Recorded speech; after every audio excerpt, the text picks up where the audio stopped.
오늘도 말씀을 사모하여 오후 예배에 오신 여러분들을 환영합니다. 옆에 분을 보시고 말씀을 따라 행합시다 라고 인사하시기 바랍니다. 이 시간 올무와 가시라는 제목의 말씀을 통하여 우리가 그리스도인으로서 어떠한 삶을 살아야 하는지 분명히 알고 올바른 선택을 하시는 성도가 되시기를 바랍니다. 한때 우리 사회에 미투라는 바람이 불었던 적이 있었습니다. 이 미투는 성폭행이나 성희롱에 대한 여론의 힘을 결집하여 사회적으로 고발하는 것으로 요즘에 다시 이와 같은 바람이 불고 있습니다. 얼마 전에 해군 성폭력으로 한 여군이 자살하는 사건이 있었고, 이어 연달아 공군과 육군에도 이 같은 사건이 보도되었습니다. 그리고 지난달에 도쿄 올림픽이 있었는데 이 가운데 과거 폭행 사건으로 인하여 올림픽에 출전하지 못하게 되고 선수로서의 생명까지 잃게 되는 일이 있었습니다. 그리고 군대와 스포츠뿐만 아니라 연예계에서는 폭행 사건과 단 한 번의 잘못된 선택으로 인하여 자신의 인생 전부를 망쳐버리게 되는 일이 계속해서 기사를 통하여 나오게 되는 것을 우리가 볼 수가 있습니다. 제가 본 영화 중에 올가미라는 영화가 있습니다. 한번 포스터 한번 띄워주시죠.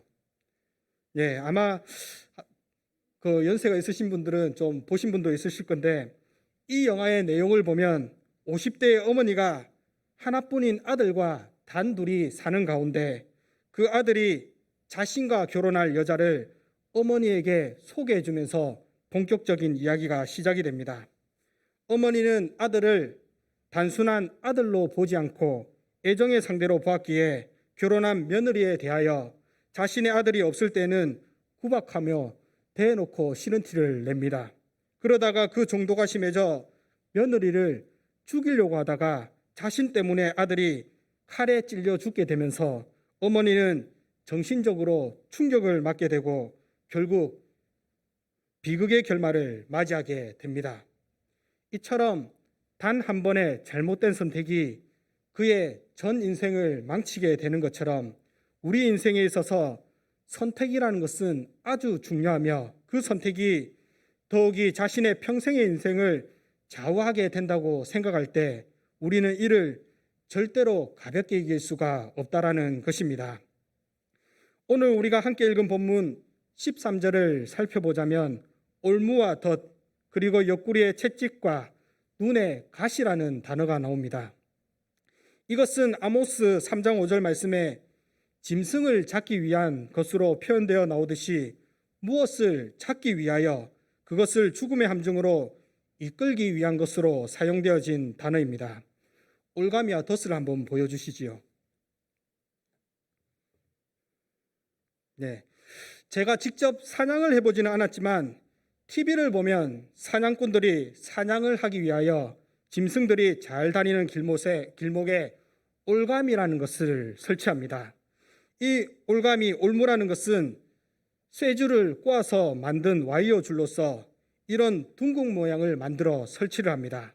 그리고 그곳에 멧돼지나 동물들이 좋아하는 고구마라든지 이런 음식물을 놓아두게 되면 짐승이 그 음식을 먹기 위하여 가다가 그곳에 다리나 목이 걸리게 됩니다. 그리고 그것을 벗어나기 위하여 몸부림치면 칠수록 더욱 강하게 쪼여와 결국 죽음에 이르게 됩니다. 아무리 큰 멧돼지라 할지라도 올무에 다리 하나만 걸려도 그 큰 짐승이 벗어나지 못하고 죽게 되는 것이 바로 올무입니다. 그리고 돛도 마찬가지입니다. 그 위에 놓인 음식의 유혹을 이겨내지 못하고 짐승이 그곳에 올라가는 순간 날카로운 칼날로 낚아챕니다. 예전에 제가 친구들이랑 허리띠를 가지고 채찍이라고 그것을 휘두르며 논 적이 있는데, 그래서 그것을 가지고 서로 가위바위보를 하며 이긴 사람이 진 사람의 등짝을 치기로 하여서 제가 그것을 맞아본 적이 있습니다. 가죽으로 된 허리띠가 저의 등짝을 내리치는 순간 쫙 하는 소리와 함께 어찌나 아프고 놀랐던지 저는 욱 하는 소리도 제대로 내지 못한 적이 있었고, 또 그 허리띠를 가지고 올가미라고 하면서 손발을 묶고 당기며 끌고 가는 놀이를 하였는데 단순히 허술하게 손발만 묶었는데도 손목과 발목에 자국이 생겼고 줄이 조임에 따라 엄청나게 아팠던 기억이 있습니다. 성도 여러분, 그리고 또한 눈의 가시는 어떻습니까? 다들 한 번씩은 손이나 발에 가시가 박혀본 적이 있으실 것입니다. 우리 몸에 조그만한 가시라도 박히면 그것이 얼마나 아프고 신경이 쓰이는지 움직일 때마다 아파서 그것을 빼지 않으면 어떤 일도 할 수 없을 정도로 아팠던 경험들이 있을 것입니다. 그런데 성경에 말씀하는 채찍과 가시는 우리가 생각하는 것처럼 단순한 것이 아닙니다. 예수님께서 로마 병사들에게 맞았던 채찍을 보면 고대 문헌에 채찍에 나비나 쇠가 달려 있어서 맞을 때마다 살점이 떨어져 나가고 뼈가 드러나며 그것을 맞다가 죽는 경우도 허다했다고 합니다. 그리고 이 가시는 조그만한 것이 아니라 우리의 손가락 길이가 되는 큰 가시를 의미하는 것으로 주님은 그러한 가시로 만들어진 면류관을 쓰셨던 것이 말씀에 나타납니다. 그런데 이러한 것이 우리의 옆구리에 채찍이 되어 날마다 맞게 되며 이 큰 가시가 다른 것도 아닌 눈에 박힌다면 과연 그 결과가 어떻게 되겠습니까? 아마 다들 생각하시는 것처럼 심각한 결과를 가져오게 될 것입니다. 우리가 함께 읽은 말씀의 배경을 보면 이스라엘 백성들이 출애굽한 후 가나안 땅에 들어가 그곳에 있는 거민들과 전쟁하여 그들을 멸하고 그 땅을 차지하는 과정에서 모세의 뒤를 이어 이스라엘 백성의 지도자가 된 여호수아는 이제 나이가 많아 늙어서 죽음에 이르게 되었습니다. 이제 여호수아는 마지막으로 이스라엘 백성들이 13절에 나타나는 부정적인 결과를 가져오지 않게 하기 위하여 그들에게 당부하는 고별의 연설을 하는 내용입니다. 여호수아는 그들에게 당부하기 전에 먼저 하나님께서 이스라엘을 위하여 어떤 일을 행하시며 하나님이 누구를 위하여 싸우시는지를 말씀합니다. 본문 3절 말씀 다 같이 한번 읽어보겠습니다. 너희 하나님 여호와께서 너희를 위하여 이 모든 나라에 행하신 일을 너희가 다 보았거니와 너희의 하나님 여호와 그는 너희를 위하여 싸우신 이시니라. 여호수아가 백성들을 향하여 하는 당부는 하나님께서 베풀어 주신 은혜를 먼저 생각하라는 것입니다. 하나님께서는 이스라엘 백성들을 택하시고 그들을 자신의 민족으로 삼으시고 구원해 주셨습니다. 여기서 하나님이 이스라엘 백성들을 택하신 것은 그들의 수요가 많아서가 아니며 그들이 힘이 강해서 그들이 잘나서가 아니었습니다. 오히려 이스라엘은 다른 민족들보다 약하여 날마다 약탈당하는 처지에 있었습니다. 그럼에도 불구하고 그들이 택함을 받았던 것은 오직 하나님의 은혜라는 것입니다. 이와 마찬가지로 하나님께서 이스라엘 백성에게 은혜를 베풀어 주셨듯이 오늘날 우리에게도 은혜를 베풀어 주셨습니다. 이스라엘 백성들이 애굽에서 종살이하며 괴로워할 때 하나님께서 그곳에서 구원하셨고 그들이 거할 처소와 생활에 필요한 모든 것을 제공해 주셨듯이 죄의 노예로 고통당하며 지옥의 형벌밖에 주어질 것이 없는 우리를 위하여서도 구원의 은혜를 베풀어 주셨다는 것입니다. 사랑하는 성도 여러분, 우리 자신을 한번 돌아보시기를 바랍니다. 우리의 삶을 볼 때 하루하루가 살아가는 생활이 죄를 더해가는 인생입니다. 주님을 믿는다고 하지만 우리가 얼마나 악한 생각과 악한 행동을 하는지 말로 다 할 수 없을 정도입니다. 이처럼 우리는 허물 많은 인생임에도 불구하고 하나님께서는 우리에게 날마다 먹을 음식과 입을 수 있는 옷과 그리고 신고 있는 신발과 우리가 살아가기 위해 필요한 물과 공기 그리고 햇빛 이 모든 것을 베풀어 주셨다는 것입니다. 우리는 이것이 다 하나님의 은혜임을 알고 감사하는 마음을 가져야 한다는 것입니다. 그래서 여호수아는 하나님이 우리를 얼마나 사랑하시는지를 알고 하나님께서 우리에게 베풀어 주신 은혜를 먼저 생각하고 우리에게 좋은 곳으로 주시는 그분의 말씀을 따라 살 것을 말씀하고 있는 것입니다. 이제 본격적으로 여호수아가 이스라엘 백성을 향하여 하는 당부를 살펴보자면 첫 번째로 말씀합니다.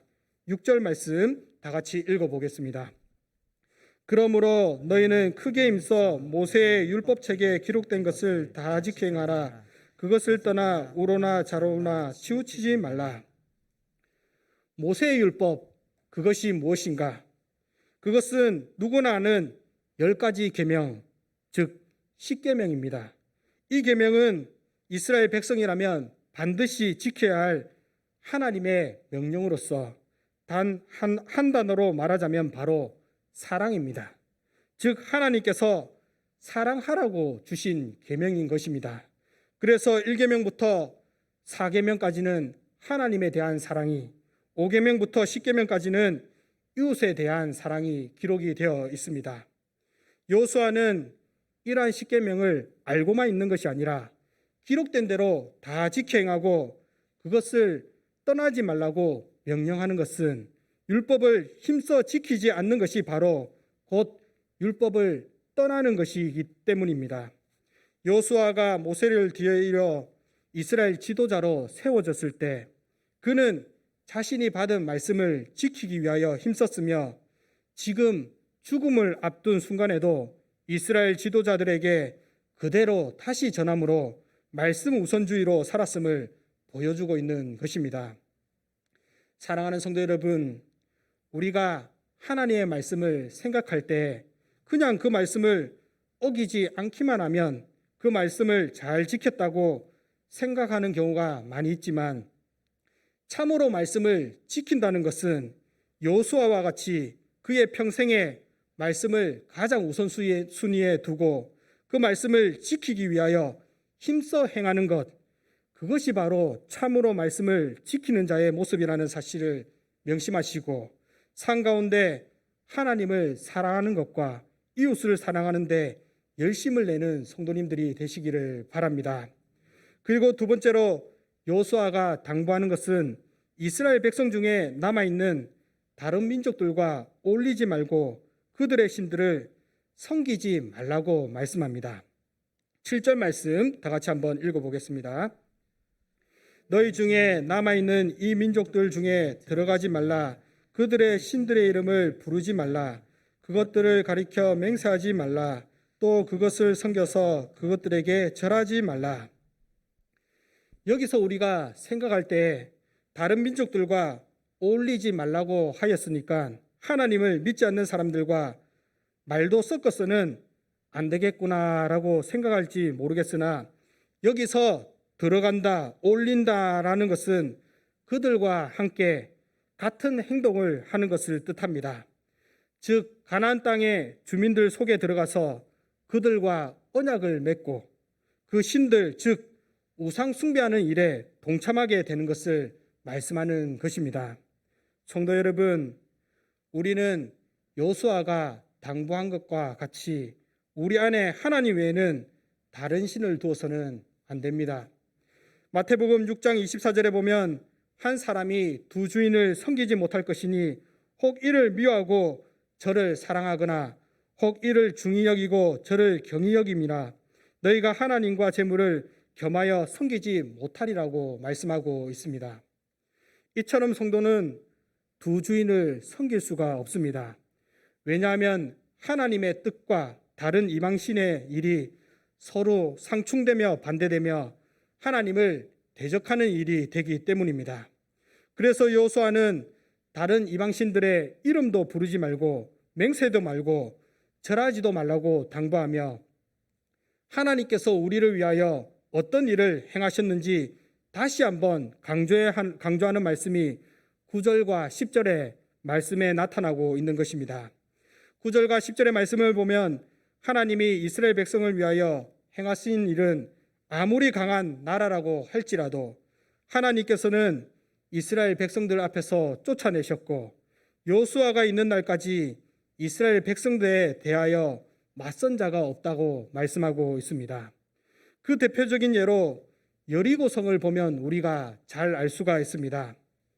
그대로 한 성을 점령한다는 것은 매우 힘든 일이었습니다. 제가 봤던 영화 중에 명장이라는 제목을 가진 영화가 있습니다. 이 영화에 이영걸이라는 사람이 주인공으로 나타나는데 전쟁 중 패전한 병사로서 모든 아군이 죽고 자신만 살아남아서 마을을 떠돌게 됩니다. 그래도 무술 실력이 있어서 주변의 사람들을 모아서 다시 군에 들어가 공을 세우고 높은 직급에 이르게 되는데 그 공이 바로 한 성을 점령한 것입니다. 병사들이 성을 점령하기 위하여 성을 에워싸는 모습을 보면 처절하기가 그지없습니다. 겨울에 병사들이 먹을 것이 부족하여 굶주리며 매서운 바람이 불어 손발이 갈라지고 원인 모를 병과 굶주려 병사들이 죽어가고 원망과 불평이 나오는 가운데 이들을 이끌고 성을 점령한다는 것은 불가능한 일이었습니다. 이와 같이 실제로도 한 성을 점령한다는 것이 얼마나 힘든지 상대보다 월등한 군사를 가지고도 무려 3년이라는 시간이 걸렸을 기록이 있을 정도로 힘든 것이 바로 성을 점령하는 것입니다. 명장이라는 영화에도 결국 무력으로 성을 점령하지 못하고 머리를 써서 상대방을 속여 문을 개방하면 일반 백성을 다 살려주겠다고 하여 점령하게 됩니다. 이처럼 힘들고 불가능한 일을 인원도 작고 다른 민족들보다 나약한 이스라엘 백성이 그것도 손 하나 대지 아니하고 일주일 만에 크고 견고한 여리고성을 무너뜨렸다는 것은 하나님의 도우심이 아니면 불가능한 일이라는 것입니다. 그것뿐만 아니라 10절에는 하나님은 한 사람에게 얼마나 큰 힘을 주시는지 한 사람이 1000명을 쫓을 것이라고 말씀합니다. 10절 다 같이 한번 읽어보겠습니다. 너희 중 한 사람이 1000명을 쫓으리니 이는 너희의 하나님 여호와 그가 너희에게 말씀한 것 같이 너희를 위하여 싸우심이라. 예전에 친구들을 만나면 남자들 간에 서로 허풍을 떨며 허세를 부리기도 하였는데 자신이 싸움을 얼마나 잘했는지 무려 17대 1로 싸워서 이겼다라고 말하기도 합니다. 이처럼 과장된 말을 하면 주변의 사람들이 이걸 무시해야 하나 아니면 그냥 웃어야 할 정도로 말이 안 되는 일이었기에 웃기고 자빠졌네 라고는 말을 하기도 하는데 오늘 말씀에는 17대 1이 아닌 1000대 1로 싸워 이겨서 1000명이 도망한다는 말씀입니다. 성도 여러분, 상상이나 가십니까? 1000명이 한 사람과 싸우러 와서 이기지 못하고 한 사람이 무서워서 도망간다고 생각해 보십시오. 그 광경이 어떠한지 이러한 일은 사람으로서는 불가능한 일입니다. 이것은 그 누가 보더라도 오직 하나님께서 이스라엘에게 베푸신 은혜라는 사실을 알 수가 있는 것입니다. 그래서 우리는 우리가 받은 것, 우리가 누리고 있는 것에 대하여 교만해 할 것이 아니라 항상 자신을 돌아보며 내가 받은 구원이 내가 누리는 모든 것이 나의 힘이 아닌 하나님의 은혜인지를 알고 자신을 낮추고 하나님을 사랑하는 일에 열심을 내어야 한다는 것입니다. 그리고 세 번째로 요수아가 당부하는 것은 이방 민족과 더불어 혼인하지 말며 왕래하지 말 것을 당부합니다. 12절과 13절 말씀 한번 같이 읽어보겠습니다.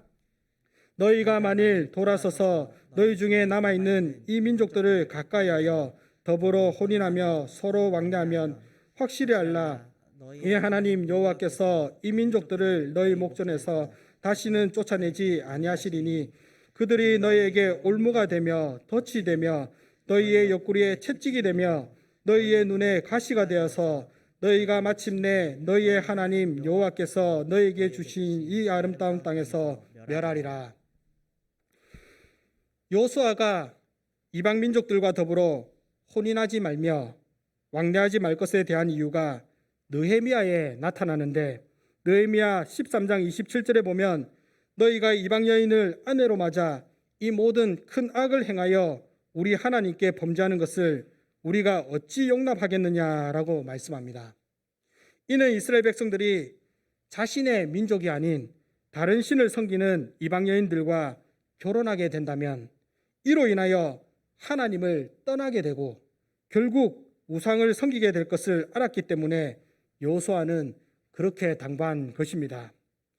성경의 인물 가운데 우리 모두가 아는 지혜왕 솔로몬이 있습니다. 그는 얼마나 지혜로운지 말로 다 할 수 없을 정도였고 세계 각 나라에서 그의 지혜로운 말을 듣기 위하여 먼 길을 마다하지 아니하고 찾아왔으며 그에게 조공을 바치곤 하였습니다.